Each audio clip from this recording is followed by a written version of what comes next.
Bonjour à tous, dans cette série de vidéos, nous allons aborder donc la méthode Agile Scrum de A à Z, à savoir sa méthodologie de gestion de projet, ses fondamentaux, ses concepts et ses outils. Donc, dans cette première partie, nous allons aborder l'introduction. Nous commencerons donc par l'introduction à Scrum, fondamentaux Scrum et un premier aperçu de celui-ci. Puis nous parlerons de la méthode Scrum contre la méthode Waterfall, donc les principales différences, et nous conclurons avec les origines de Scrum, donc l'histoire de Scrum et la fondation de Scrum.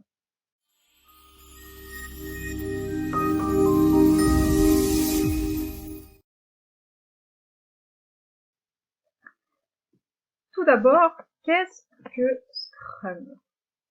Donc Scrum, c'est un cadre de travail qui vous aide à résoudre les problèmes et à apporter de la valeur à vos clients.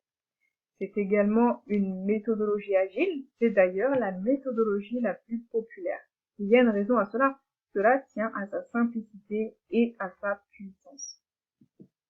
C'est également une approche itérative dans le temps, c'est-à-dire qu'en fait c'est quelque chose sur lequel vous bâtissez et que vous parcourez et améliorez continuellement de manière ponctuelle. Ici on voit la notion de sprint. Nous allons en parler et on y reviendra un plus tard, mais gardez à l'esprit que un sprint, c'est une toute petite boîte dans laquelle vous livrez quelque chose. Dans Agile, plus particulièrement dans Scrum, on parle de sprint qui est généralement de 2 semaines, bien qu'il puisse aller jusqu'à 4 semaines. La plupart des équipes Scrum utiliseront une période de 2 semaines. Rapide, amélioration continue, effectivement, vous livrez et vous améliorez progressivement ce que vous livrez. Scrum est très axé sur la valeur, c'est aussi très rapide. Il s'agit également de livrer souvent de manière itérative et progressive. L'autre avantage de Scrum, c'est que dans Scrum, vous êtes très adaptable, vous êtes très flexible, vous êtes très rapide et vous avez du coup pas besoin de toute la solution au départ. Vous pouvez très bien en tirer parti, vous pouvez vous adapter, vous êtes très flexible avec ce que vous livrez. En somme, ce qu'il faut retenir, c'est que Scrum, c'est simplement une manière différente de livrer des projets, une manière plus rapide de livrer des projets, et cela vous permet de résoudre les problèmes de votre entreprise, d'apporter de la valeur à vos clients. Voilà. Ensuite, donc, nous abordons la différence entre Scrum et Waterfall. Ici, nous verrons Scrum comme donc la méthode nouvelle et nous verrons Waterfall comme une méthode plutôt traditionnelle. Il faut garder à l'esprit que ces deux méthodes vont nous permettre d'atteindre le même objectif. La seule différence se portera sur le comment. Donc, nous verrons tout d'abord dans un premier point, donc d'un côté la livraison rapide avec un accent sur la valeur et le client, et de l'autre une livraison à plus long terme avec un accent sur les exigences. Donc tout à fait dans Waterfall, l'activité et les exigences sont beaucoup plus axées que la valeur et le client. Quand on travaille de cette manière, il y a une certaine exigence. Il s'agit d'atteindre certains objectifs qui sont principalement commerciaux. En général, vous devez respecter des délais, vous devez respecter des budgets. Dans Scrum, c'est pas du tout l'objectif principal. Ici, l'objectif principal sera plutôt axé sur le client et sa valeur. Dans un deuxième point, nous voyons d'un côté itératif et de l'autre séquentiel. Donc en fait, dans Scrum, effectivement, on livre de manière itérative. On construit quelque chose, puis on construit quelque chose de mieux, et ainsi de suite. Dans la méthode Waterfall, c'est plutôt séquentiel. Vous avez des phases, c'est-à-dire que vous commencez par exemple par la planification, puis vous passez au test, puis vous passez à la livraison, puis finalement à la clôture. Dans Scrum, ce n'est pas comme ça. On travaille réellement sur des choses, tout est fait en permanence, les tests sont faits en permanence, on prévoit en permanence, on livre en permanence. Et c'est là une des différences majeures entre la méthode Scrum et la méthode Waterfall. Troisième point, donc portée variable et négociable, portée fixe. Donc dans Scrum, nous pouvons ajuster, nous pouvons faire différemment, même mieux. Dans Waterfall, le changement il est plutôt mal vu, enfin s'il y a un changement qui doit avoir lieu, vous devez probablement suivre tout un processus de modification. modification qui peut être compliquée, périlleuse. Dans Scrum, c'est le contraire. Un changement, il est bien vu. Vous parlez constamment aux clients, même avec votre équipe. Vous leur parlez de comment faire mieux, de comment vous améliorer, que devrions-nous faire différemment lors de notre prochain sprint. Enfin, voilà. Quatrième point, donc nous voyons la réflexion continue pour l'amélioration et de l'autre côté, leçon apprise à la fin du projet. Donc effectivement, dans Scrum, on a une réflexion qui est continue, qui est tout au long du projet, pendant les sprints, etc. Dans Waterfall, on se réunit à la fin du projet pour parler de ce qui aurait pu être fait différemment ou ce qui peut être changé pour le prochain projet. On peut voir que ça peut être du temps perdu. Donc cinquième point, test fréquent d'un côté, test pendant une phase. Effectivement, dans Waterfall, par exemple, ils finissent la planification, puis ils passent au test. Il y a plusieurs phases avant d'arriver au test. Tandis que dans Scrum, on teste en permanence. Ce qu'on fait est plutôt dynamique, évolutif, comme toute autre chose dans Scrum. Et on s'améliore sans cesse. On apprend continuellement comment mieux tester la prochaine fois, ce que vous devriez pas faire avant de tester, car vous l'avez déjà appris lors de votre précédent sprint. Enfin, c'est quelque chose de très important dans Scrum. Pour finir, les rôles. Donc le rôle flou d'un côté et les rôles définis de l'autre. Généralement, on retrouve des rôles importants. On peut avoir une équipe de direction, une équipe de commerciaux, product owner, voilà. Plusieurs rôles importants qu'on retrouve. Ici, les rôles traditionnels dans Scrum, ils s'appliquent parfois pas. Je vous explique. Par exemple, un commercial, un analyste commercial peut tout à fait aider à la gestion de projet, il peut tout à fait aider à faire des tests. En fait, il est acceptable de jouer le rôle de quelqu'un pour l'aider. C'est un vrai travail d'équipe. Dans Waterfall, les rôles, ils sont plutôt définis. Donc chacun a sa place, chacun a ses tâches à réaliser. Donc voilà pour les différences entre ces deux méthodes. Et je vous ai trouvé donc une image qui illustre tous mes propos. Donc ici on retrouve en haut donc, le modèle Waterfall et en bas le modèle Agile. Donc ici on peut imaginer un client qui demande à se déplacer d'un point A à un point B. Et dans ces deux méthodes, évidemment, nous allons lui proposer une voiture et la seule différence sera sur le comment.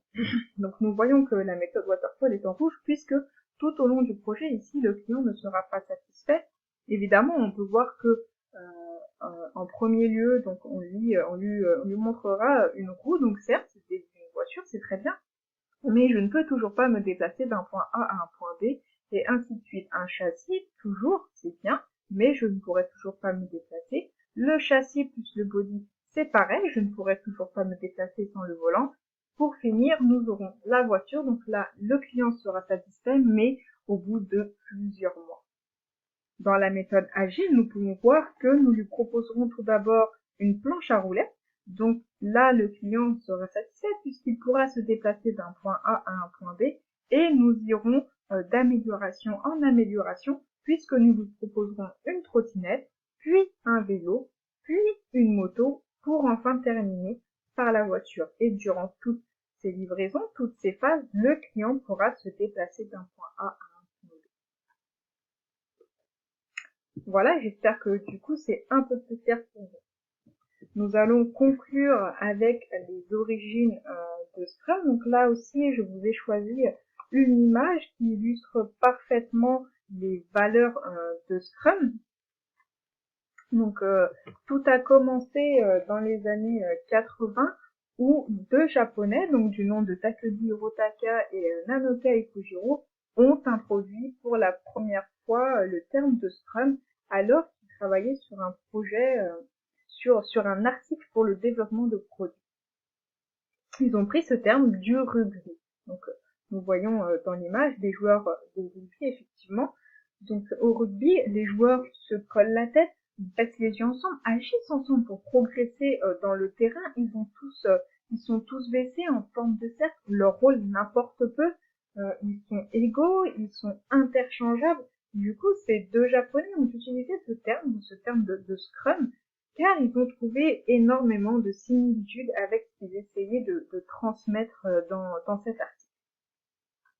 Un peu plus tard, dans les années 90, deux Américains du nom de Ken Schwaber et Jeff Sutherland ont structuré Scrum dans un cadre. Ils ont poussé ce concept un peu plus loin et ils en ont fait donc une méthodologie. Plus tard, en 2009, ils ont coécrit ensemble ce qui est maintenant connu sous le nom du guide Scrum. Aujourd'hui, ils sont reconnus d'ailleurs comme les fondateurs de Scrum. Donc voilà pour ce chapitre, j'espère qu'il vous a plu et je vous dis à bientôt pour la suite. Bonjour, on se retrouve dans cette deuxième vidéo pour la suite du cours sur Agiscrum de A à Z, donc une méthodologie de gestion de projet. Donc on verra ses fondamentaux, ses concepts et les outils. Donc pour ce deuxième chapitre, nous allons voir la culture de Scrum. Donc nous allons commencer par voir les piliers et principes de Scrum, donc une solide fondation en tant que culture. Nous verrons ensuite les valeurs de Scrum, l'essence de Scrum en tant que culture, et nous finirons par les aspects et forces de Scrum. Les piliers de Scrum. Donc il faut savoir qu'il y a trois piliers. La transparence. Donc je vous ai mis les aspects importants du processus doivent être visibles. L'inspection. Donc l'équipe doit se consulter quotidiennement pour détecter rapidement d'éventuels écarts entre l'objectif et le travail réalisé.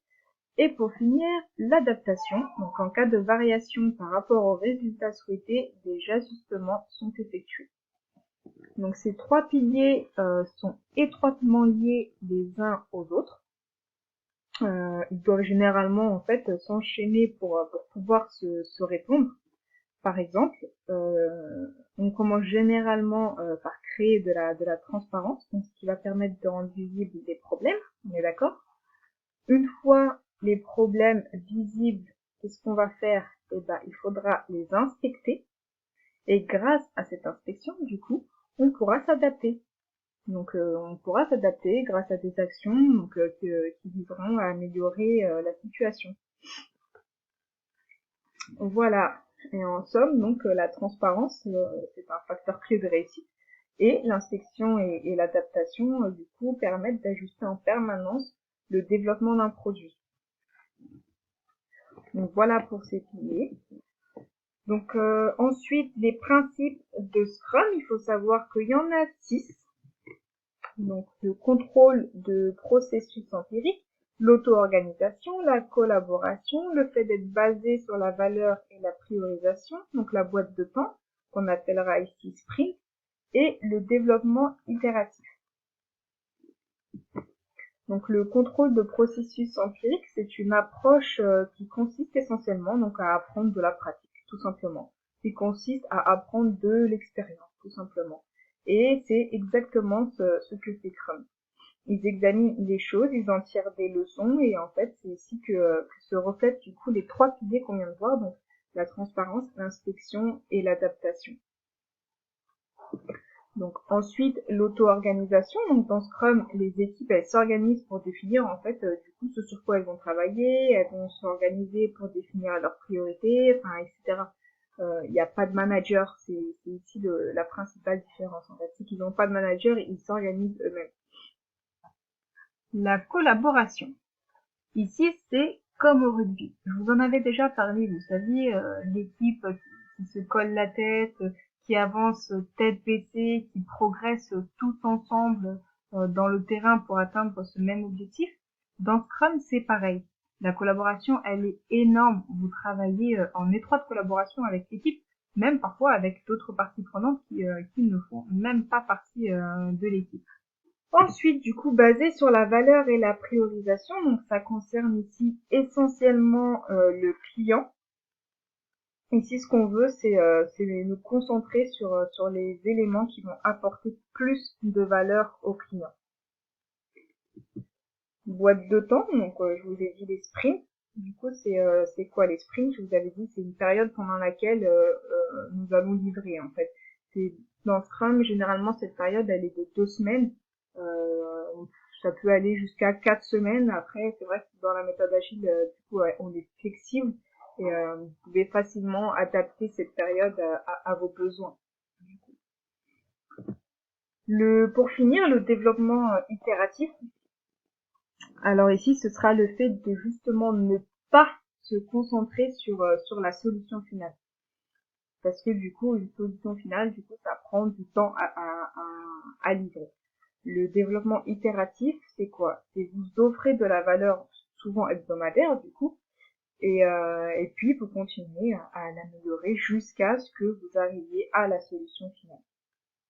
Donc voilà pour ces 6 principes, en fait, ils sont très très explicites et ils parlent d'eux-mêmes. Je n'ai pas vraiment besoin de vous les détailler. Nous allons donc ensuite poursuivre sur les valeurs de Scrum. Donc le courage, le focus ici ce sera en français donc la concentration, commitment, l'engagement, le respect et openness, c'est donc l'ouverture. Donc on va commencer avec le courage. Le courage dans la vraie vie, c'est quoi? En fait, ça consiste à essayer de se sortir des sentiers battus, voilà quoi, essayer de faire les choses différemment et tout. Donc dans Scrum, ça va être un peu pareil, ça consiste à savoir que vous avez cette énergie et cette force pour prendre des décisions qui sont parfois difficiles. Donc voilà. Le focus, donc la concentration, c'est se concentrer sur les livraisons à court terme et non pas à long terme. Voilà. Commitment, l'engagement, ce sera donc si vous essayez de réaliser quelque chose, vous vous engagez pleinement, vous livrez dans les délais, vous livrez dans les limites du budget et comme c'était prévu. En gros, c'est ça. Le respect, donc ici c'est une valeur qui est très importante dans Scrum. Effectivement, on encourage les gens à parler entre eux, à échanger, à être respectés, à respecter, même si ils ont une opinion différente. Justement, c'est ce qui apporte de la valeur. C'est ce qui apporte un changement positif, une valeur. Et voilà, c'est très important. Pour finir, du coup, l'ouverture. Ici, ça rappelle donc le pilier qu'on a déjà vu. Le premier pilier qu'on a vu, c'était quoi? C'était la transparence. Et du coup, c'est exactement le même principe. Donc voilà pour les valeurs. J'espère que c'est assez clair. Nous allons voir ensuite les aspects de Scrum. On va commencer avec l'organisation. Donc cela a à voir avec la façon dont l'équipe s'organise pour les livraisons, pour les différents réels. Et on le verra plus tard, mais sachez juste que il existe un type d'organisation. Voilà. Ensuite, la justification commerciale. Donc c'est l'évaluation commerciale qui se fait avant de démarrer un projet. Et du coup, ça aide les décideurs clés à comprendre les besoins de l'entreprise.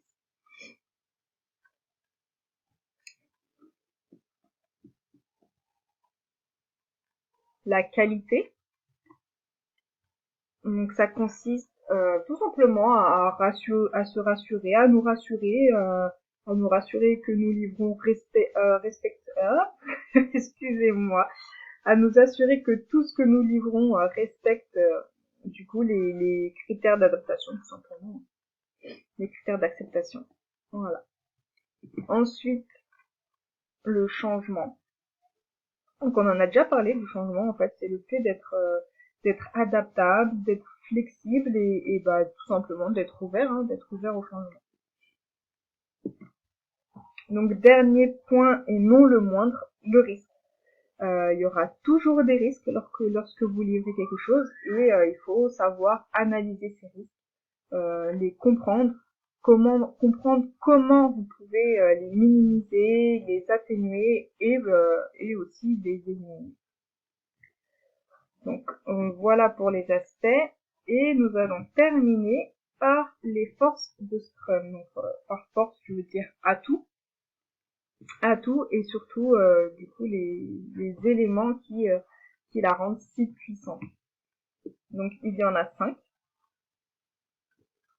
Là, vous allez me dire, mais on les a déjà vus, donc oui, effectivement, c'est des termes qu'on a déjà abordés durant ce petit cours, et je vous les ai souvent répétés. Mais c'est ces éléments qui la rendent si puissante, et ils sont très explicites. Donc, premier point, la livraison et l'amélioration continue. Deuxième point, l'autonomisation. Troisième point, équipe interfonctionnelle. Quatrième point, l'auto-organisation. Et le dernier point, la focalisation sur les objectifs à court terme. En fait, si Scrum est si populaire, c'est parce que ces éléments sont, elle est très rentable par rapport à l'entreprise, en fait. Ces éléments génèrent beaucoup de valeur pour l'équipe. Lorsque vous êtes en mesure de prendre des décisions, vous êtes autonome, vous travaillez avec des personnes de domaines différents, vous livrez continuellement, vous vous améliorez continuellement, et en fait vous commencez tout simplement à mettre de la valeur sur la table, et c'est là que ça devient intéressant, que les gens l'apprécient. Et en fait c'est la raison pour laquelle Scrum est si puissante. Vous voyez, ce sont ces cinq éléments qui la rendent si puissante. Donc voilà. Donc ce sera tout pour cette petite vidéo, et puis j'espère qu'elle vous a plu, et je vous dis à très bientôt pour la suite. Du coup, ce sera la partie 3. À bientôt. Alors bonjour à tous, nous allons continuer sur cette petite série de vidéos sur la méthode Agile Scrum de A à Z. Aujourd'hui, nous allons parler plus particulièrement de la gestion de projet. Nous commencerons donc par la qualité dans Scrum et le changement dans Scrum. Nous poursuivrons par le risque dans Scrum, donc gérer les risques dans vos projets avec Scrum. Et nous conclurons avec à quoi sert Scrum, le monde réel, la vraie vie, application de Scrum. Pour commencer, donc nous allons parler de la qualité. Donc il faut savoir qu'il y a plusieurs points. Donc le premier point, donc c'est le fait qu'on teste souvent et non pas seulement à la fin comme dans les méthodes de projet traditionnelles. Je vous en ai déjà parlé, je ne vais pas rentrer plus en détail, c'est assez explicite. Deuxième point, donc c'est une autre clé de concept, le fait qu'il n'y ait pas seulement la responsabilité d'une seule personne. Donc en effet, dans la méthode de gestion de projet traditionnel, il y a généralement un testeur. Du coup, la responsabilité, elle est portée sur lui. Tandis que dans Scrum, la qualité, c'est plutôt la responsabilité de tous. Tout le monde veut s'assurer que ce qui est livré répond effectivement aux critères d'acceptation sur lesquels l'équipe s'est mise d'accord. Et vous savez que dans Scrum, bien de nombreuses fois, d'autres personnes testent, ce qui permet d'avoir un nouveau regard et de s'assurer que tout est bien en ordre. Donc voilà pour ce deuxième point. Troisième point, donc répond aux normes, ne recherche pas la perfection. Donc ici, ce sera plus la notion de standard et non-perfection. Effectivement, donc dans Scrum, ça concerne le concept de base agile appelé MVP. Donc MVP, produit minimum viable. Et cela a également à voir avec le concept clé dans l'agile, donc qui est garder les choses simples. Garder les choses simples. Voilà. Évidemment, sans faire de compromis sur la qualité, puisqu'il faut fournir des produits de haute qualité. Quatrième point, donc l'amélioration continue. Donc là aussi, on en a beaucoup parlé. Donc vous savez que c'est un concept de base, l'amélioration continue, le développement itératif. Du coup, voilà, cette amélioration continue, elle fait partie de ce qu'on appelle dans Scrum une rétrospective. Et du coup, dans Scrum, on réfléchit constamment à nous améliorer lors du prochain sprint. Donc voilà pour la qualité, et je vais ensuite vous parler du changement dans Scrum. Donc là aussi, on en a pas mal parlé. On a dit que le changement, il était très bien accueilli, qu'il était bien vu, que le changement était accepté. Voilà. Fait au besoin. Donc fait au besoin, effectivement, dans Scrum, on ne veut pas apporter de changements qui ne sont pas nécessaires. Le but c'est de rester simple, c'est pas de réinventer la roue. Pourquoi changer quelque chose qui fonctionne? Non, quand ça fonctionne, eh bien on continue de l'utiliser. Les commentaires des clients sont incorporés dans les livrables, effectivement. Donc, si des personnes de l'entreprise, des parties prenantes ou le product owner nous font savoir que voilà, on doit apporter des modifications ou qu'on doit agir différemment, eh bien, on ne s'en plaindra pas. On ne s'en plaindra pas. Dans Scrum, on les écoutera, on comprendra pourquoi ils nous font ces commentaires et on fera tout pour apporter des solutions à ces changements. Voilà. Dans Scrum, évidemment, on est très ouvert. Ensuite, je vais vous parler des risques. Donc, dans Scrum, on veut s'assurer que les risques sont identifiés, que les risques sont évalués, que les risques sont compris. Donc, évaluer la probabilité que cela se produise. Si cela arrivait, qu'est-ce qui se passerait, qu'est-ce que ça signifierait pour nous, que ferions-nous. Enfin, tout cela est généralement noté dans un fichier qu'on appelle du coup le fichier risque. Ça peut être tout simplement un document Word. Ça peut très bien être sur Trello, sur Jira, sur Planner Microsoft. Enfin, il existe beaucoup d'outils qui permettent de documenter les risques.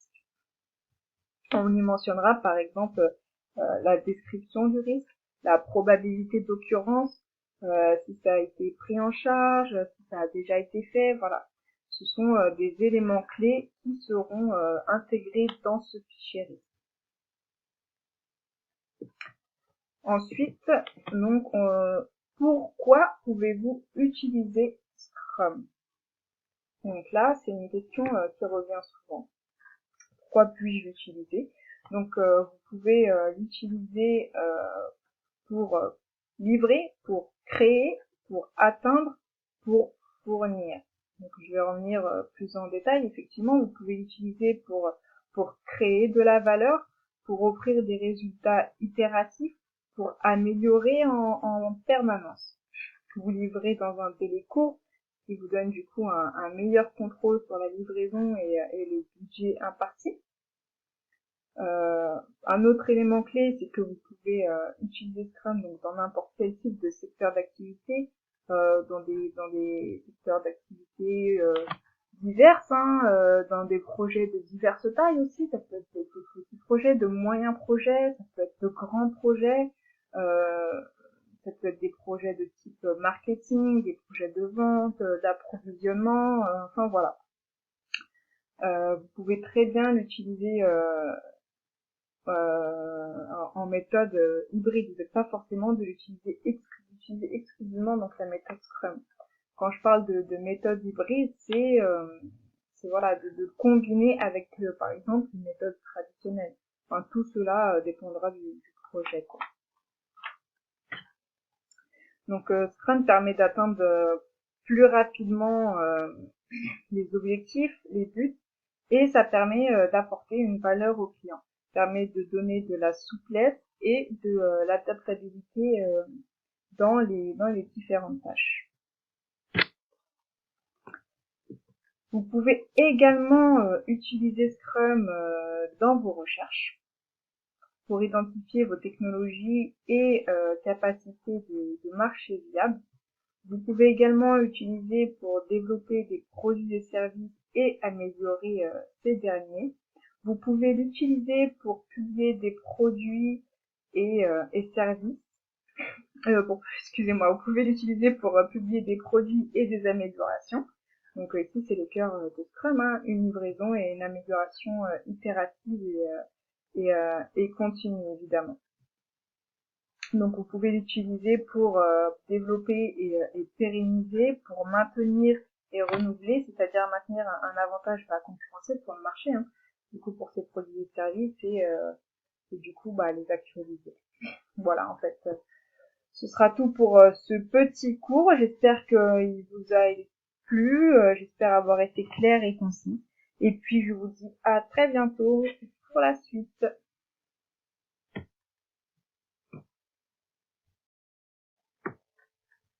Bonjour tout le monde. Donc, nous allons continuer sur cette suite de vidéos, donc Agile Scrum de A à Z. Dans ce 4e chapitre, nous allons aborder les rôles Scrum. Nous commencerons par les rituels et rôles. Ensuite, nous verrons plus en détail le rôle du Scrum Master, le rôle du Product Owner, le rôle de l'équipe de développement et nous terminerons avec le service Scrum Master à d'autres rôles. Les rituels Scrum. Donc, il y a le Scrum quotidien, la planification de sprint, les revues de sprint, rétrospective et l'affinage du carnet de commandes. Donc, ce qu'il faut retenir, c'est que tout cela fait partie de la culture Scrum. Que la culture Scrum fait partie de ces rituels. Et une partie de ce qui fait toute cette culture, que ce travail, que ce fonctionnement fonctionne, ou que ces rituels sont réellement mis en pratique, c'est cette discipline. Plus vous le ferez, plus cela deviendra familier pour vous et le reste de l'équipe. Plus vous leur accorderez de la valeur.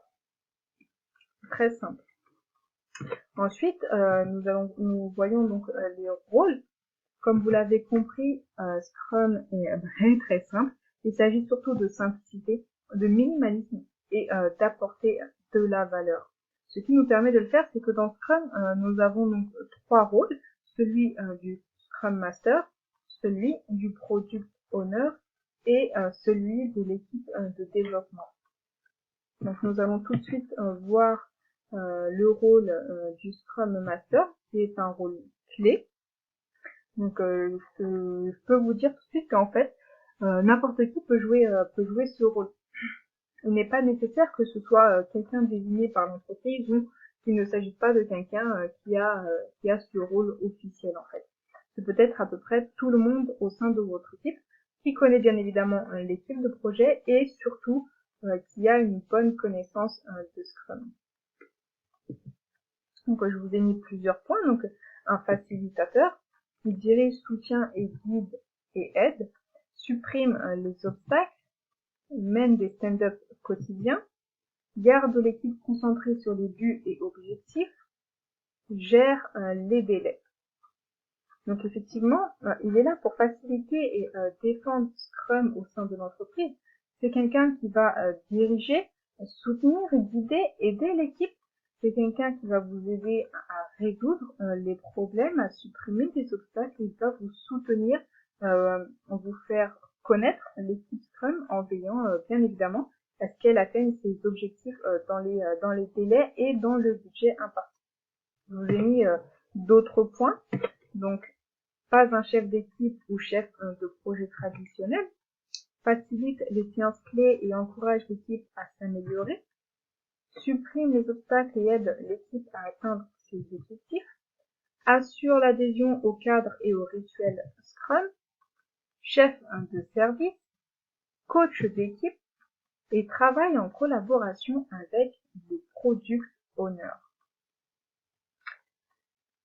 Alors oui, le Scrum Master n'est pas un chef d'équipe traditionnel, c'est plutôt un leader serviteur.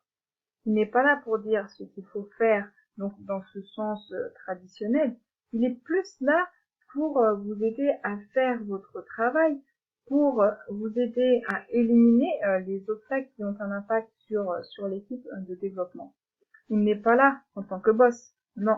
Il est là pour vous faciliter, pour s'assurer que vous avez tout ce dont vous avez besoin, pour que vous sachiez que l'équipe Scrum se concentre sur la livraison à temps, pour que l'équipe Scrum suive la discipline donc de la réalisation des différents rituels Scrum.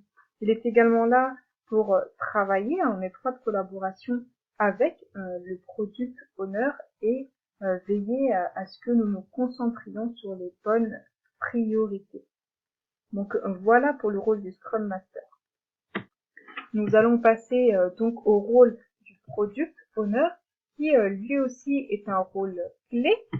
je vous ai mis plusieurs points, donc représente les clients et parties prenantes, définit le produit en termes centrés sur le client, possède le carnet de commandes du produit, priorise en fonction de l'importance et des dépendances. Une équipe Scrum ne doit avoir qu'un seul product owner et une personne peut être le product owner pour plus d'une équipe. Donc là, effectivement, le product owner va être une personne qui va travailler en étroite collaboration avec le Scrum Master et avec l'équipe de développement. Il va essentiellement décider des priorités sur lesquelles l'équipe devrait se concentrer sur les bases des besoins du client. Il peut être le client lui-même, il peut être une personne qui représente le client. Généralement, c'est une personne qui est issue de l'entreprise, c'est une personne qui a plutôt un profil commercial. Dans tous les cas, il représente l'intérêt du client.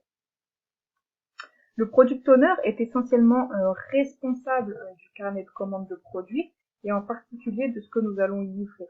Il définit ses priorités en fonction du besoin. Donc une équipe Scrum ne devrait avoir idéalement qu'un seul product owner. Évidemment, vous ne voulez pas que plusieurs personnes essaient de définir les priorités. Non, c'est pas possible. En fait, vous devez l'identifier avant même de commencer le projet. Je vous ai mis d'autres points, donc pont entre l'équipe et les parties prenantes, une personne différente du Scrum Master, oriente ce qui est livré, négocie les priorités, la portée, le financement et le calendrier.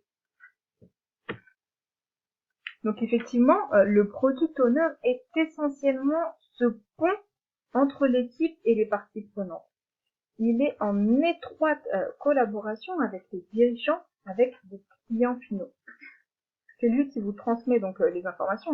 Ça peut être les points, par exemple, sur lesquels se concentrer, ce qui est important pour le client, etc. Bien entendu, le product owner a toujours un rôle différent dans la méthodologie Scrum, de sorte qu'il doit être différent du Scrum Master. Le Scrum Master ne doit jamais jouer le rôle du Product Owner, parce que ce serait un conflit d'intérêts. Ce sont deux rôles très différents, avec un objectif différent, et oui, ils travaillent étroitement l'un avec l'autre. Le Scrum Master, lui, il sera plus axé sur la livraison, alors que le Product Owner, lui, il sera plus axé sur ce côté commercial, sur le client. C'est lui qui donnera le ton en matière de priorité, en matière de changement, que ce soit de portée, de financement ou de changement de calendrier. Donc voilà pour le rôle du Product Owner et nous allons voir donc le rôle de l'équipe de développement. Donc je vous ai mis plusieurs points, donc responsable de la livraison des incréments livrables à chaque sprint, généralement 3 à 9 membres qui effectuent des tâches, habilité et auto-organisation. Donc effectivement, ici, c'est à peu près tout le monde qui est impliqué dans l'équipe Scrum, qui participe donc à ce processus pour s'assurer que on livre dans les délais impartis, dans les limites du budget. Les équipes sont généralement composées de 3 à 9 personnes, donc il peut y avoir des analystes commerciaux, il peut y avoir des développeurs, il peut y avoir des concepteurs, des testeurs. Bon, la liste n'est pas exhaustive, hein. Tout cela pourra et sera différent selon le type de projet, bien évidemment. Mais ce qu'il faut retenir, c'est que les personnes qui font partie de cette équipe sont celles qui font le travail, celles qui font avancer les choses en termes de livraison. On a déjà parlé de l'équipe de dev, on a déjà parlé de l'auto-organisation, de l'autonomisation, pour prendre des décisions en fonction de ce qui doit être livré lors du sprint. Certains se posent peut-être la question, quel est le rôle d'un tel dans l'équipe? Bah, les rôles en fait, ils sont pas différents de leur rôle traditionnel, à l'exception que ils font partie d'une équipe Scrum. Ils participent donc au rituel, ils respectent les principes, les valeurs, les piliers. En fait, ils travaillent différemment. au lieu d'une approche séquentielle traditionnelle, ils travaillent ensemble dans une approche plutôt itérative et comme on l'a déjà vu, les rôles peuvent être flous. C'est-à-dire que un chef de projet pourrait très bien aider à tester dans un sprint. Donc voilà pour l'équipe de développement. On va passer donc au service Scrum. Donc on va approfondir sur le rôle du Scrum Master. Donc on va parler ici donc du service Scrum Master au Product Owner. Je vous ai mis plusieurs points également. Donc s'assurer que les objectifs, la portée, le domaine du produit sont compris par tous. Trouver des techniques pour une gestion efficace du carnet de commandes produits. Aider l'équipe Scrum à comprendre la nécessité d'un carnet de commandes de produits clair et concis. Comprendre la planification des produits dans un environnement empirique. S'assurer que le Product Owner sait comment organiser le carnet de commandes pour maximiser la valeur. Comprendre et pratiquer l'agilité. Animation d'événements Scrum. Donc, comme on l'a déjà dit, ils sont en étroite collaboration. Ils communiquent en permanence sur les priorités, les objectifs, les risques, sur les livraisons. Le Scrum Master, en fait, c'est un peu un coach. On va dire, voilà, c'est un coach. Il va aider le Product Owner, par exemple, si lui n'a pas beaucoup d'expérience, il fera en sorte qu'il soit à l'aise dans son rôle. Il facilitera ses rituels, ses événements, il veillera à ce que tout le monde soit sur la même longueur d'onde en ce qui concerne donc les objectifs du Product Owner. Parlons à présent un peu donc du service Scrum Master à l'équipe de développement. Donc pareil, je vous ai mis plusieurs points. Coaching de l'équipe de développement en auto-organisation et transversalité.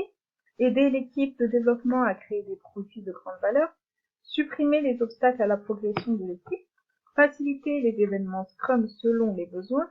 Encadrer l'équipe de développement dans des environnements organisationnels dans lesquels Scrum n'est pas encore pleinement adopté et compris. En fait, ici, cela implique beaucoup de coaching, de facilitation, d'aide, de soutien, éliminer tout ce qui pourrait avoir un impact sur l'équipe de développement. Le Scrum Master, lui, il travaillera en étroite collaboration avec l'équipe de développement et il veillera à ce qu'ils suivent donc les rituels agiles, les principes, les valeurs, les piliers. Il s'assure qu'ils comprennent bien évidemment la terminologie Scrum. Il travaillera donc en étroite collaboration avec l'équipe et avec les différentes personnes pour justement les aider dans ce parcours. Pour faciliter donc les différents rituels et s'assurer que, par exemple, si un membre de l'équipe a des problèmes ou rencontre des obstacles, il sera là pour l'aider. C'est un leader-serviteur comme nous l'avons déjà dit. Le plus important, c'est qu'il permette à l'équipe de rester concentrée, de livrer de manière itérative et continue, de croître, de se développer de manière itérative et continue. Enfin, donc nous allons parler du service Scrum Master à l'organisation. Donc plusieurs points. Diriger et accompagner l'organisation dans son adoption de Scrum. Planification des implémentations Scrum au sein de l'organisation. Aider les employés et les parties prenantes à comprendre et à mettre en œuvre Scrum et le développement de produits empiriques. Provoquant un changement qui augmente la productivité de l'équipe. Et enfin, travailler avec d'autres maîtres Scrum pour augmenter donc l'efficacité de l'application de Scrum dans l'organisation. En gros, le Scrum Master, il est là pour aider le champion Scrum dans l'organisation. En fait, c'est donc quelqu'un qui va plaider en faveur de Scrum et aider le business plan à réaliser le projet Scrum. Il dirigera l'adoption de Scrum au sein de la société. Il entraînera des personnes, il va les aider à comprendre la terminologie, les avantages, la valeur et surtout ce que Scrum peut les aider à atteindre et comment Scrum peut être précieux donc pour l'entreprise. Il n'apporte pas seulement une chose, il apporte plusieurs choses et ajoute beaucoup de valeur à l'entreprise et c'est pourquoi il existe une forte demande de Scrum Master dans le monde entier. Donc voilà pour ce chapitre. J'espère qu'il a été assez clair et que vous avez pu donc en profiter pleinement. Je vous dis à très bientôt pour la suite. Bonjour à tous, nous allons continuer sur cette série de vidéos sur la méthode Agile Scrum de A à Z. Nous allons aujourd'hui aborder donc le 5e chapitre avec ce sujet, lancer des projets avec Scrum. Nous verrons donc pour commencer la planification, la documentation et l'estimation dans Scrum, et nous terminerons avec livrer et s'améliorer dans Scrum. Donc voyons tout de suite la planification. Donc, comme toute autre chose dans Scrum, la planification, elle est itérative, elle est continue. Elle est faite juste après avoir terminé un sprint et avant évidemment d'en commencer un nouveau.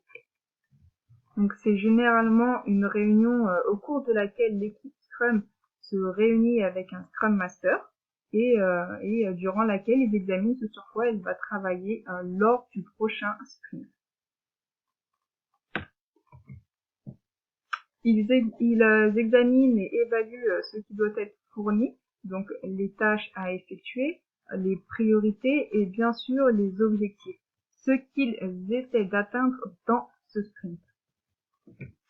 Pour finir, donc en théorie, on peut passer jusqu'à 8 heures pour un sprint d'un mois. Mais en réalité, les équipes Scrum, après avoir fait 2 ou 3, passent généralement moins d'1 heure à la planification de leur prochain sprint, parce que justement, elles savent déjà ce sur quoi elles vont travailler.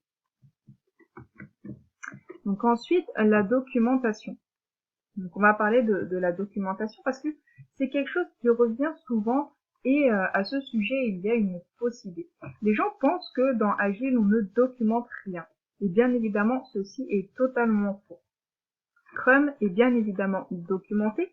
On documente l'essentiel, on documente ce qui est important, on veut le garder productif, donc on le fait seulement lorsque c'est nécessaire et strictement requis. En gros, on ne documentera jamais quelque chose simplement pour le documenter. Pas de documentation pour la documentation. On ne verra pas ces très longs documents de 40, 60, 80 pages que personne ne va lire car on sait bien déjà que tout le monde est occupé, que de nos jours, tout le monde est pressé par le temps.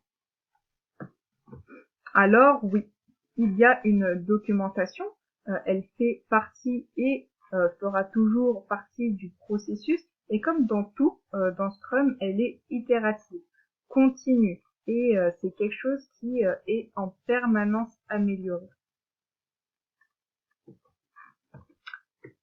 L'estimation. Donc l'estimation, ça consiste à prendre donc les user stories et à leur attribuer des points. C'est un travail d'équipe, c'est un travail de collaboration avec l'équipe de développement et avec le Scrum Master. Vous estimez donc en équipe et c'est ce qui vous permettra de voir ce que vous allez être en mesure de fournir dans les sprints. Ici, le point clé et la principale chose à retenir, c'est que ça n'a pas besoin d'être parfait. Encore une fois, le concept de tout ce qu'on a vu dans Scrum consiste à itérer et à vous améliorer au fil du temps.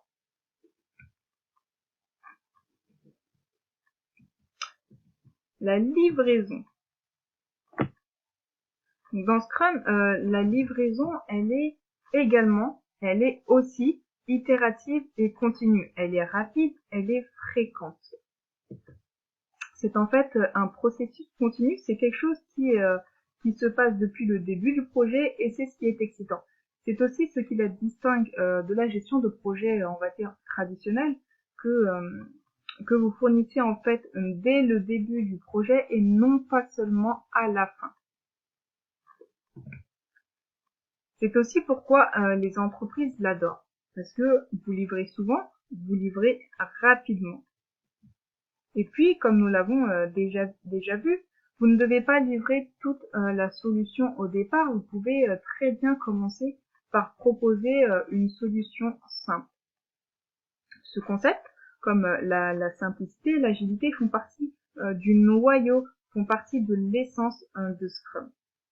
Vous vous souvenez, dans, il me semble, la première vidéo, je vous avais montré donc cette illustration qui montrait très bien les différences entre ces deux méthodes, cette méthode plutôt traditionnelle et donc la méthode de Scrum, où on pouvait imaginer un client qui souhaitait quelque chose qui lui permette de se déplacer d'un point A à un point B.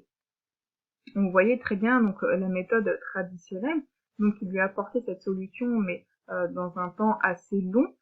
Et de l'autre côté, donc la méthode Scrum qui lui permettait donc d'atteindre cet objectif, donc d'avoir cette voiture, mais d'avoir tout au long du projet une solution qui sera itérative, qui sera améliorée. On voyait bien qu'au départ, on nous proposait un skateboard, puis une trottinette, un vélo, une moto, et puis la voiture. Le fait est que dans Scrum, nous itérons la solution en la rendant de mieux en mieux. Et tout au long du cycle de vie du projet, nous apportons de la valeur au client. L'amélioration. L'amélioration dans Scrum, elle est également continue et itérative. Encore une fois, hein, comme vous l'avez remarqué, la méthode continue et itérative, elle est assez courante dans Scrum, et c'est simplement parce que c'est le cœur et l'essence même de Scrum. Donc vous améliorez continuellement et vous réfléchissez souvent à la manière dont vous pouvez vous améliorer. Cela se fait notamment grâce aux rétrospectives. On en reviendra un peu plus tard, mais gardez à l'esprit que c'est comme une mini-session de leçons apprises après chaque sprint. Donc voilà pour ce petit chapitre, et puis je vous dis à bientôt pour la suite. Merci. Bonjour, nous allons continuer sur cette petite série de vidéos sur la méthode Agile Scrum. Aujourd'hui, nous allons voir donc les artefacts de Scrum. Nous commencerons donc par voir les user stories dans Scrum et le Scrum Kanban board. Nous verrons ensuite donc la vélocité et le count down chart. Et nous terminerons par le backlog produit et le backlog sprint. Donc commençons par les user stories.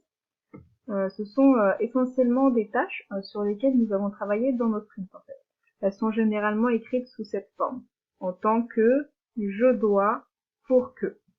Par exemple, une phrase qui me viendrait en tête, en tant que développeuse, je dois mettre en place une page d'accueil pour que l'équipe puisse l'exploiter. Ensuite, donc les points sont essentiellement une mesure de la complexité de la user story. Plus elle sera complexe et longue à réaliser, plus elle aura une note élevée. Donc une fois examinée et une fois validée, nous allons lui assigner quelqu'un pour la réaliser, tout simplement. Et pour finir, donc les user stories constituent le backlog. Voyons ensuite donc le Kanban board. Donc le tableau Kanban est donc c'est lié aussi une représentation visuelle du travail de l'équipe. Ça permet de voir en temps réel où en est l'équipe et ça permet aussi de garantir que tout le monde est sur la même longueur d'onde. C'est aussi un moyen de transparence, je veux dire par là que non seulement tout le monde est sur la même longueur d'onde, mais surtout que tout le monde sait sur quoi chacun travaille. Tout le monde sait quelles sont donc les priorités définies. Il peut être représenté physiquement, par exemple sur un tableau avec de simples post-it, ou via un outil numérique du style Trello. Il se présente généralement, on va dire plutôt principalement avec 3 colonnes, donc la colonne To Do, la colonne Doing et la colonne Done, ce qui le rend clair, ce qui le rend dynamique, puissant et utile. La vélocité est la vitesse d'exécution de l'équipe. Le concept de vélocité concerne le volume que vous effectuez sur un sprint. Elle est calculée à l'aide des story points dont nous venons juste de parler. Par exemple, combien de story points a-t-elle livré au cours d'un sprint? Imaginons un sprint, par exemple avec 5 user stories. Elles ont évidemment des story points différents, hein, mais qui totalisent 10 points au total. Donc si vous livrez la totalité de ces user stories, alors votre vélocité sera de 10. Puisqu'évidemment, nous avons dit qu'elle totalisait 10 points au total. Maintenant, quelle sera la vélocité si j'ai 5 ou 6 voire 7 sprints? Eh bien, ce sera la vitesse moyenne de la vitesse individuelle de chaque sprint. Pourquoi la mesurer? Parce que ça nous aide dans notre processus de planification, mais aussi parce que cela nous aide à suivre les performances et l'efficacité. Par exemple, si nous devrions livrer donc les story points dans un sprint, et imaginons que nous en livrions que 8. Alors nous devrions réfléchir à cela rétrospectivement et voir où nous nous sommes trompés. Est-ce qu'on a voulu en faire trop? Est-ce qu'on a manqué de temps? Est-ce que nous avons rencontré des obstacles que nous n'étions pas en mesure de résoudre à temps? Plein de questions en fait. C'est ce qui nous permet aussi de nous améliorer. Donc la vitesse de combustion, donc le burn down chart, c'est lui aussi donc une représentation visuelle. C'est l'un des artefacts de Scrum qui nous permet de voir la quantité de travail qui reste à faire et les progrès que nous réalisons donc tout au long de nos sprints. C'est vraiment quelque chose d'assez simple à comprendre avec un graphique très simple comme celui que vous pouvez voir à l'écran. Nous avons l'axe des Y, donc qui représente le nombre de story points restants, et sur l'axe des X, nous voyons les sprints. Si vous regardez bien, vous verrez que le graphique indique le nombre de points qui a été livré entre deux sprints. Quand vous soustrayez donc les deux sprints, quand vous soustrayez et que vous faites le delta entre deux sprints, cela vous donne donc le nombre de points qui a été livré. Voilà. Ça permet également de vérifier rapidement combien de travail il reste avant de terminer le projet. Donc voilà pour le burn chart. Le product backlog. On en a déjà parlé, on va juste le résumer. Je vous ai mis plusieurs points. Donc une liste ordonnée de tout ce qui est connu pour être nécessaire dans le produit. Ce n'est jamais complet, un document donc vivant. Présente les exigences initialement connues et les mieux comprises, dynamique, évolue avec le produit, le contexte ou le besoin, comprend toutes les fonctionnalités, exigences, améliorations et correctifs, mises à jour aux besoins. Donc effectivement, le product backlog est essentiellement une liste de tout ce qui doit être fait dans le projet. Cette liste est composée de user story, comme on l'a déjà vu. Le product backlog est fait avant, bien évidemment, avant de commencer le projet et donc avant le premier sprint. Toutes les user stories auxquelles vous pourrez penser, ils seront donc enregistrés. Bien évidemment, on ne prédit pas l'avenir. Hein. Ainsi, gardez à l'esprit que c'est un document dynamique, c'est un document vivant, c'est pas du tout quelque chose de statique, donc vous pourrez le mettre à jour plus tard si nécessaire. Enfin, si vous pensez à une idée qui vient bien après l'avoir fait, il n'y a pas de souci, vous pourrez l'ajouter. Donc voilà pour le product backlog, hein, je résume puisqu'on en a déjà parlé.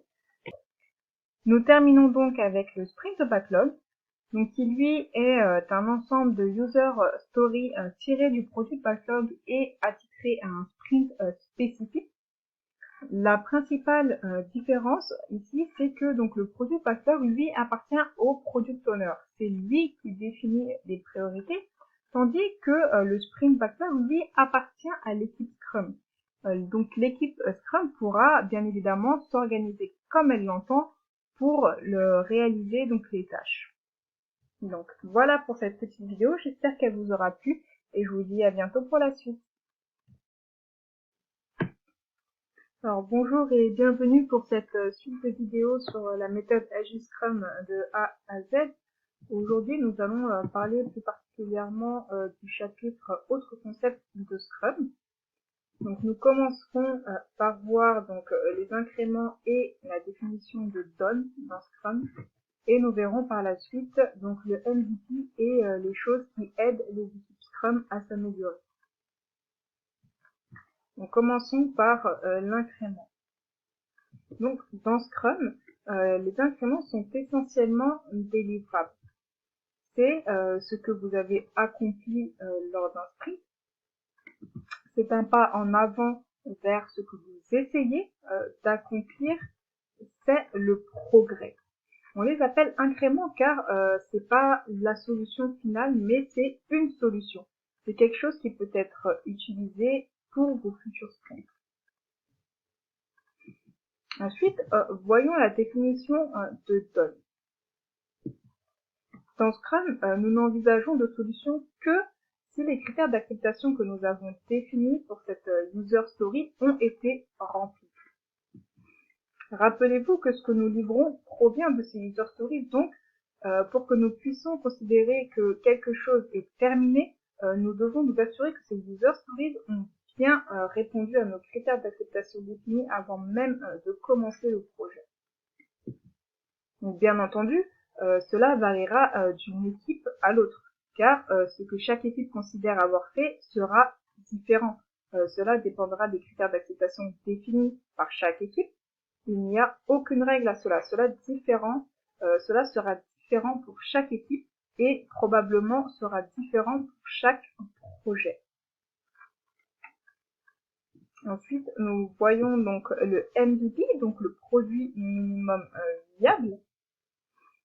Donc ici, nous pensons aux éléments indispensables. On oublie le confort, on oublie le luxe, on ne pense qu'à ce qui est strictement nécessaire.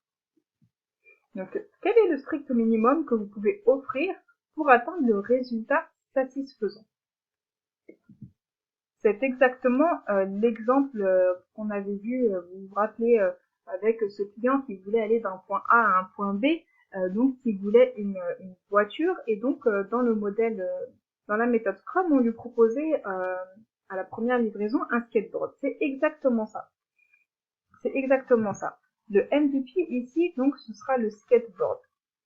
Parce que c'est sûrement la chose la plus simpliste que vous pouvez construire pour permettre d'aller d'un point A à un point B. Il répond parfaitement aux exigences et il va vous permettre de livrer rapidement et surtout de l'améliorer au fil du temps. Donc voilà pour le MVP.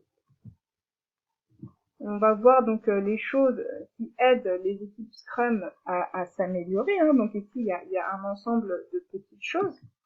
Donc un Scrum Master compétent et le soutien d'un Product Owner.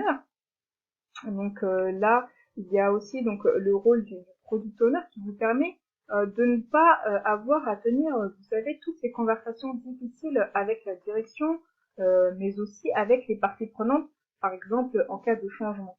Donc tout cela va aider l'équipe Scrum.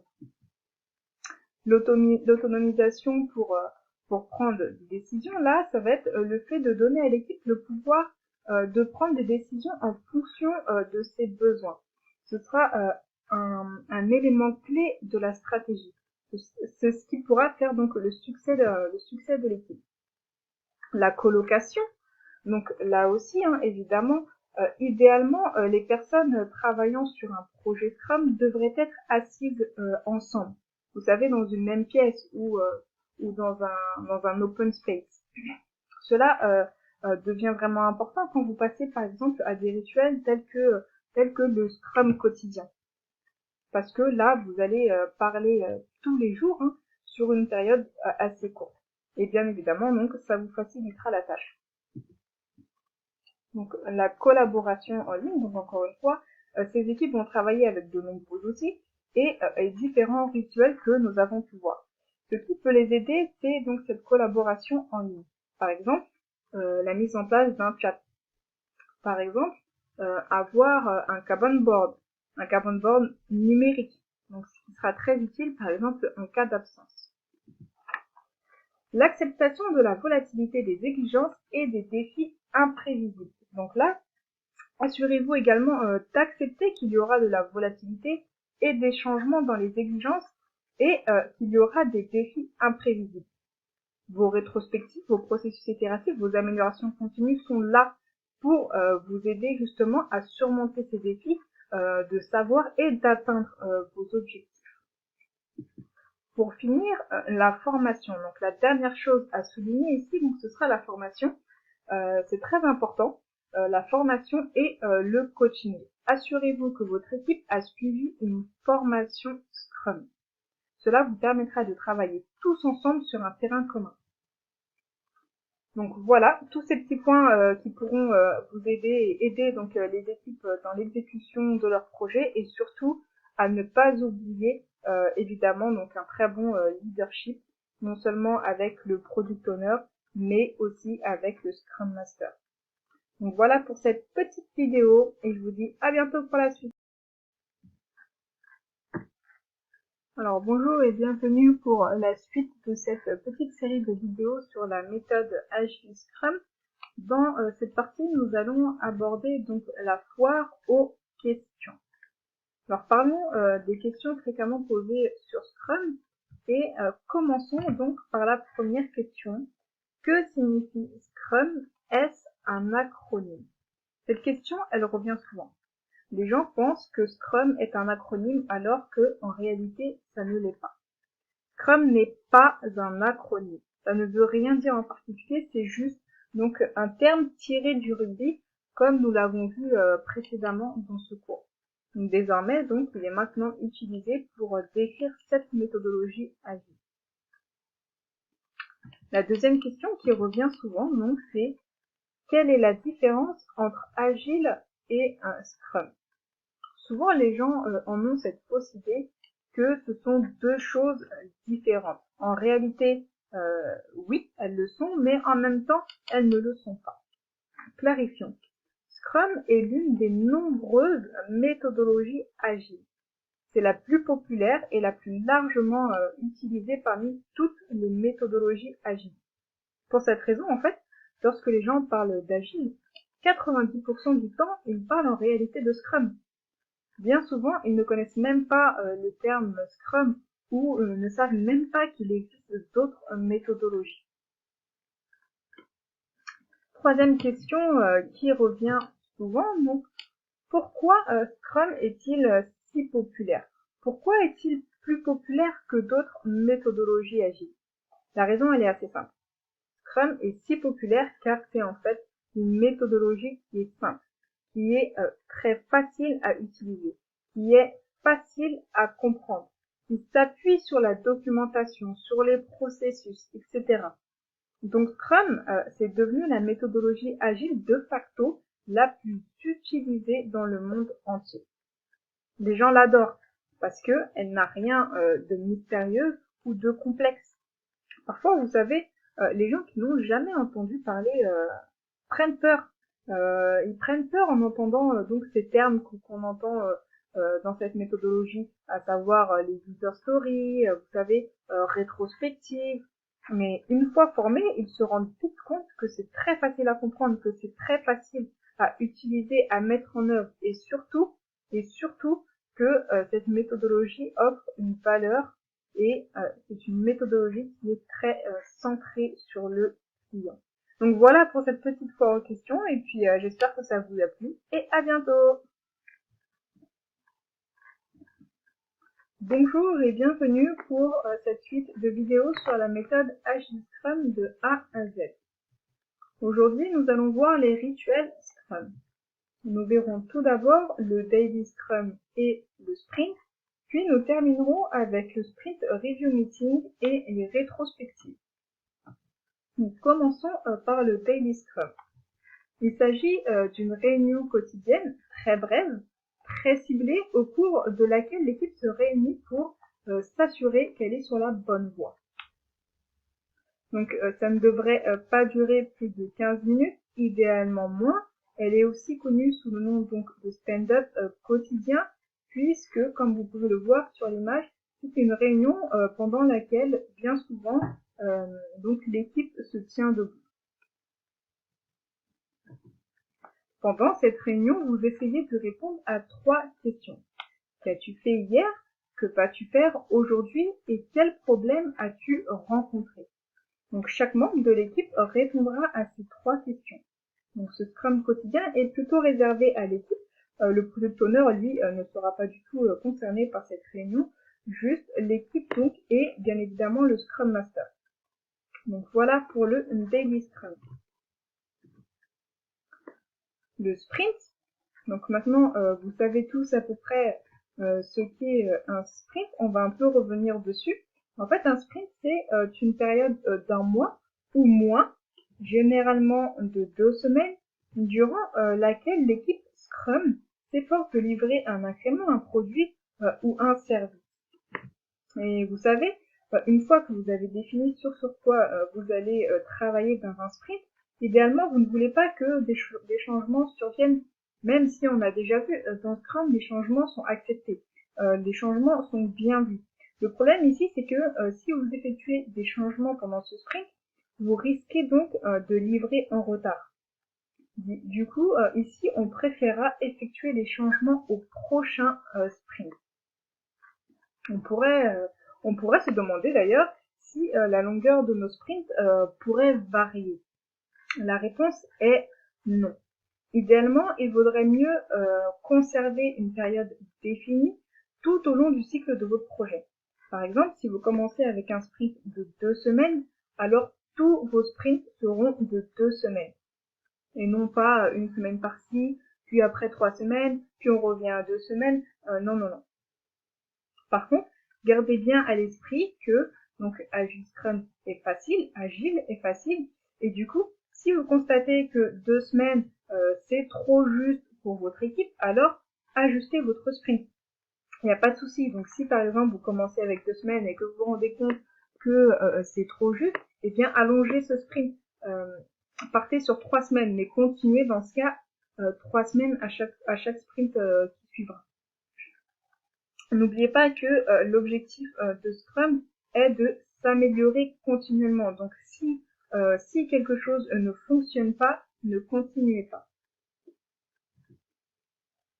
Pendant vos sprints, vous aurez donc des daily Scrum tous les jours pendant environ 15 minutes où vous échangerez donc avec votre équipe sur les 3 questions dont nous venons juste de parler. Vous allez également faire votre développement, vous allez travailler avec la réalisation de ce que vous faites et après ce sprint, vous aurez vos rétrospectives durant lesquelles vous allez réfléchir donc à des améliorations. L'autre grand avantage du sprint, c'est qu'il s'agit d'une période très courte. Vous travaillez sur un ensemble particulier de user stories, du coup ça limite votre exposition aux risques et aux coûts. C'est aussi une raison pour lesquelles les entreprises adorent Scrum, parce que ça limite justement l'exposition aux risques et aux coûts. On va dire même que ça les minimise. Vous limitez ce qui pourrait mal tourner, vous limitez les coûts et vous vous assurez de livrer rapidement et souvent. Voilà donc l'un des grands avantages du concept sprint. À présent, voyons le sprint review. Donc c'est quelque chose qui se produit à la fin du sprint et c'est une réunion très informelle pouvant durer jusqu'à 4 heures pour un sprint d'un mois, donc au cours duquel vous allez essentiellement examiner et évaluer le résultat du sprint précédent. Ce qui en découlera vous sera utile pour votre prochain sprint. Pendant cette réunion, vous examinerez donc votre vélocité, vous examinerez votre Kanban chart et d'autres mesures pour voir comment vous vous êtes comporté en équipe. Vous mettrez également à jour donc le backlog product. C'est là que vous pourrez par exemple inclure plus de user stories ou en supprimer. Vous allez également passer en revue le calendrier de votre projet, vos budgets, etc. En somme, vous examinez votre sprint et ce que vous avez accompli et vous réunissez tout cela pour le prochain sprint. On termine donc avec les rétrospectives. Donc, vous pouvez l'imaginer comme un exercice durant lequel vous rencontrez votre équipe pour examiner ce qui a bien fonctionné, ce qui a bien fonctionné, ce qui a moins bien fonctionné ou pas du tout, et ce que nous pouvons faire différemment. C'est un exercice d'amélioration continue. Et comme toute autre chose dans Scrum, vous le faites en permanence. Non pas à la fin du projet, comme par exemple dans la gestion de projets traditionnels, comme on l'a déjà vu, mais après chaque sprint, pour que vous puissiez prendre en compte les leçons apprises lors de votre prochain sprint et vous assurer d'apporter les améliorations nécessaires ou autre chose afin de pouvoir respecter les délais et votre objectif lors du prochain sprint. Le mieux, ce serait de rendre donc ces réunions informelles afin que chaque membre de l'équipe se sente à l'aise et afin que chaque membre de l'équipe puisse donc répondre à ces 3 questions. Vous pouvez par exemple très bien faire ça sous forme de table ronde et noter toutes ces réponses sur un document Word, je sais pas, un tableau, même un outil numérique du style Trello. Ainsi, vous saurez ce qui a fonctionné, ce qui n'a pas fonctionné et ce que vous pouvez faire différemment. En fait, ici, toute l'équipe contribue de son point de vue à chacune de ces 3 questions. Donc, se produit après le sprint review et avant la planification du prochain sprint. Donc là, c'est plutôt clair. Et donc, c'est une réunion qui peut durer jusqu'à 3 heures pour un sprint d'un mois. Donc voilà pour ce petit chapitre et je vous dis à bientôt pour la suite. Bonjour et bienvenue pour cette suite de vidéos sur la méthodologie Agile Scrum de A à Z. Donc, dans ce chapitre, nous aborderons la conclusion. Nous commencerons tout d'abord par voir pourquoi les entreprises aiment Scrum, puis nous verrons les opportunités, ensuite les différents postes, nous suivrons par le processus Scrum et nous terminerons par l'équipe Scrum. Donc, tout d'abord, pourquoi les entreprises aiment Scrum? Nous avons déjà parlé de ces raisons pour lesquelles ces entreprises aiment Scrum. Je vais juste ici vous résumer quelques points. Donc, parce qu'elles peuvent voir la différence par rapport au projet de gestion traditionnel. Effectivement, comme on l'avait dit, on a des résultats beaucoup plus rapides, beaucoup plus rapidement que lors d'un projet de gestion traditionnel. Donc, favorise le sentiment d'urgence, ça aussi on en a déjà parlé.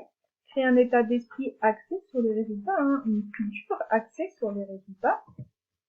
Livraison constante. Avantages tangibles et aide les gens à grandir et à s'améliorer continuellement. En fait, avec Scrum, vous atteignez vos objectifs dans les délais impartis, dans les limites du budget, souvent même à l'avance, en avance sur le calendrier. Du coup, c'est gratifiant en fait. Les gens sont très enthousiastes à l'idée de travailler ensemble sur des projets Scrum car ils peuvent en voir la valeur. C'est pourquoi donc les entreprises aiment tant Scrum. Et c'est aussi pourquoi il y a une forte demande de Scrum Master sur le marché. De plus en plus d'entreprises se tournent vers Scrum. Donc les opportunités. Il existe bon nombre de possibilités d'emploi pour les personnes possédant donc des connaissances Scrum.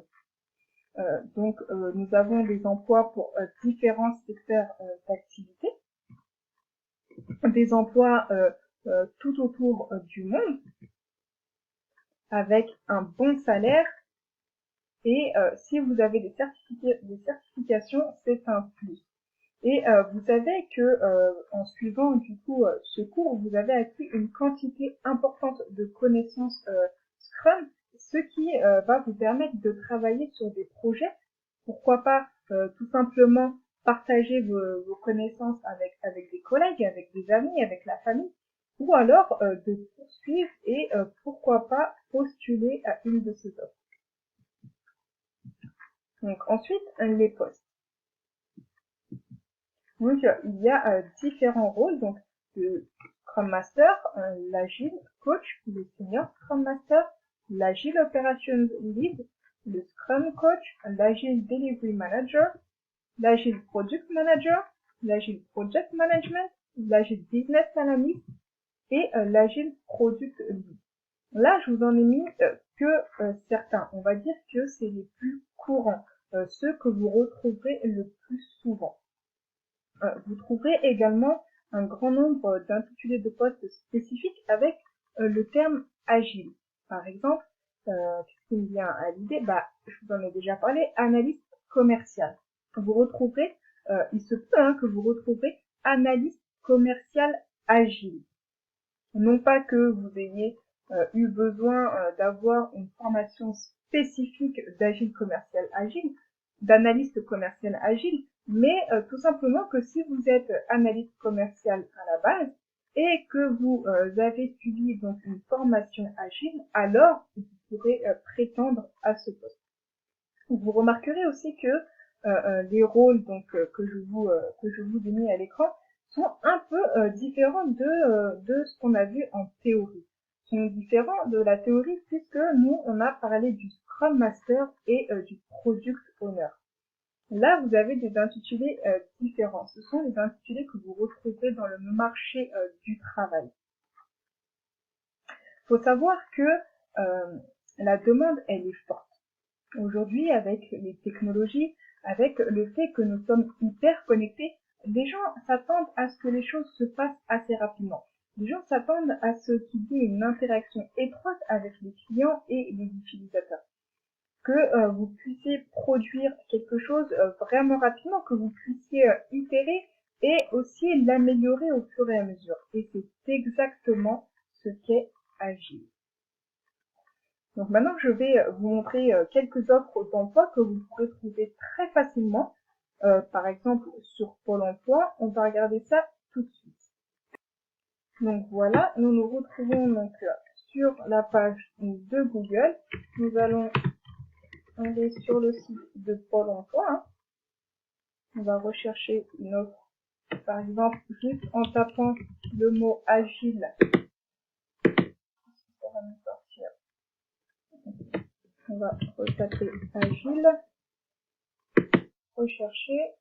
Déjà 71 offres pour agile. Donc, vous voyez, vous avez chef de projet agile, ingénieur senior analyste, fonctionnel et gestion de projet agile, product agile manager, ingénieur Scrum Master, chef de projet fonctionnel agile, Scrum Master, coach agile.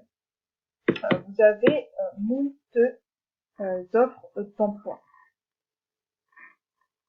Juste en tapant le mot agile. Maintenant, on va taper Scrum, par exemple, Scrum Master. Je pense qu'on aura plus de résultats. Effectivement, 123 offres pour Scrum Master. Donc là, vous voyez, hop, Scrum Master, il y a pas mal d'offres. Puisqu'en termes de salaire, on va trouver une fourchette. Je vois pas les... Ah voilà, je vois un salaire environ 40K. Donc vous voyez, c'est plutôt des bons salaires. Ici, Malakoff, 92, 57K. À Nantes, 44K. Ça, c'est des salaires annuels. Vous voyez, il y a pas mal d'offres d'emploi avec des salaires qu'on peut qualifier de bons, de très bons même. Donc voilà. Je vais vous laisser rechercher, regarder par vous-même. Mais vous voyez que y a pas mal d'offres. Et puis on a tout ce type de Pôle emploi. Vous pouvez regarder sur Indeed, sur Monster. Je pense que vous en aurez tout autant. Donc voilà, donc on va passer à présent donc, au processus de récap. Alors, le processus en Scrum. À ce stade, nous avons déjà parlé de tous les concepts différents de Scrum. Des artefacts, des rituels, des outils, des principes, des piliers, etc. On a récapitulé ça dans une seule image. Une illustration simple pour vous permettre de comprendre le processus dans son intégralité. C'est ce que vous voyez donc à l'écran. C'est une image très simple parce que c'est ce que Scrum est. Scrum est simple, c'est un cadre très simple, c'est une méthodologie simple pour vous permettre de livrer des projets. Donc commençons de gauche à droite. Donc à gauche, nous avons le Product Backlog qui représente tout ce que nous devons livrer dans le projet. Avant de commencer le sprint, nous créons notre Sprint Backlog qui, lui, donc, va contenir les user stories que nous allons livrer dans un sprint particulier, dans ce sprint particulier. Ensuite, nous parcourons donc ce sprint qui dure généralement 2 semaines et au fur et à mesure que nous progressons et que nous travaillons de manière donc itérative, nous faisons également notre Scrum quotidien. Donc le Scrum quotidien, comme on l'a vu, qui est une réunion de maximum 15 minutes au cours de laquelle nous nous réunissons chaque jour, donc avec l'équipe, pour voir ce qui a été fait la veille, ce qui sera fait le jour J, et quels sont les obstacles qui ont pu être rencontrés. Donc, une fois que ce sprint est terminé, nous livrons un incrément, un produit, un service livrable, puis nous répétons le processus ainsi de suite. C'est pourquoi en fait vous avez ces cercles, parce que c'est un processus qu'on peut qualifier de cyclique, un processus continu. C'est aussi pourquoi nous appelons cela le développement itératif, parce qu'il est continu et qu'il s'appuie sur ce qui a été fait auparavant. Donc, à travers donc, cette illustration, vous pouvez voir la simplicité de Scrum et pourquoi il est si puissant. Comme nous l'avons déjà dit, cette méthodologie, elle est puissante parce que elle vous permet de livrer rapidement, souvent d'atteindre vos objectifs commerciaux bien plus rapidement que si vous avez une approche de gestion de projet traditionnelle. Pour finir, on va donc voir les différents rôles de l'équipe Scrum, à savoir donc le Product Owner, l'équipe de développement et le Scrum Master. Donc ces 3 rôles réunis forment l'équipe Scrum. Rappelez-vous simplement que le Product Owner, lui, est une personne qui représente le client final, ainsi que ses besoins et ses priorités. L'équipe de développement, elle, va se composer de personnes qui effectueront réellement le travail. Le Scrum Master, lui, est plutôt un facilitateur, un défenseur de Scrum dans l'ensemble du processus, ce qui garantit en fait qu'une équipe livre ses résultats dans les délais et dans le budget imparti. Donc voilà pour ce chapitre, voilà pour ce cours, j'espère qu'il vous a plu et qui vous a apporté beaucoup de connaissances. Je vous dis à bientôt.